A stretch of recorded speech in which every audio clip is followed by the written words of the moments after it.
I'm in our backyard here, aka the dog frolicking playground, aka our shipping zone, and we are trying to wrap up shipping hopefully in the next week or so. Most of the orders have gone out, so thank you for your patience if you haven't gotten plants yet. We're going as fast as we can. So are the dogs. Neat experiment that I feel like is really promising I'd like to share in this video.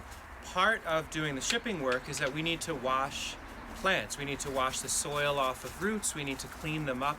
We also need to wash our hands in between digging up plants and writing notes and things like that. So water is a key ingredient in our shipping process. In years past, there have been a lot of days spent breaking ice off of containers of water and plunging hands in ice cold water. That was just the reality of it. I think I've made an upgrade that I'm excited to share, so let me explain. Here is what it used to look like, or actually it still does, in our systems. We'd have water out and overnight it would freeze. In the morning I would break the ice off and open it up so that I can get access to it. I know it's a real popular thing to do ice plunges and Wim Hof type things. I just mapped it out in my head over the years that this was therapeutic and beneficial, and so I would try to enjoy myself, but there's a limit to how much I'd like to do of that. We also don't really necessarily want to be starting up a fire to do things. Of course, we could plug in electric heaters. We could use the fossil fuel of our hot water system, but I thought there'd be a better way to have hot water kind of on demand. And so we're doing it with compost heat, and it's actually working. Very rough prototype here, but pretty darn functional. So when our friend Andrew was visiting, we got a lot done when he was here. It's just really sweet. We did a very, very simple design. I cut out a length of fencing material. I actually cut it to the length I'd use it for a air prune box in the future. This is 12.5 feet, which felt like a nice diameter for this sort of container. And so this can be repurposed later. And we were collecting all these leaf bags, so I just put to use some of these large pots that we have laying around to flank the outside of this. We can fill this with a lot more leaves to insulate it, but I just wanted to get a sense of how well this would work.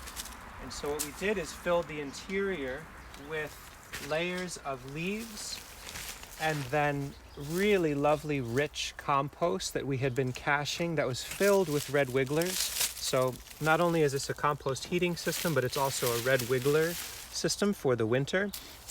And then put in a random container that we got from the reuse store and a little float valve here. And you can see the one thermometer is reading. There you go. It's 100 degrees Fahrenheit, 35. You can see it going down, dropping so fast. So the compost is holding at around 100 degrees, and our very elegant water temperature monitor tells us we're above 60 Fahrenheit. But whatever about the numbers, what matters is when I plunge my hands in here, it is luxuriant. So let's say this morning we need to process comfrey root, or we need to rinse our hands between orders. I can dip a bucket in and take this out.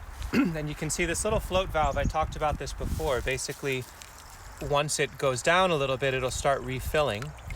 And I ran the length of hose around this compost. It needs to be insulated more, so we're going to put more leaves, we're going to put more burlap to hold that in, kind of tidy it up and make it more elegant.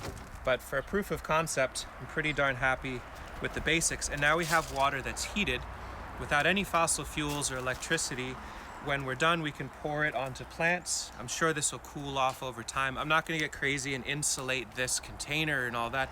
It's just warmer than it was by about 30 degrees, which for the process of rotting leaves that we got for free and compost we had around in burlap sacks that were laying around feels really nice. I can see steam coming off of that, and so I know that for the rest of shipping season we'll have comfortable hands through biological processes with waste materials. I love it.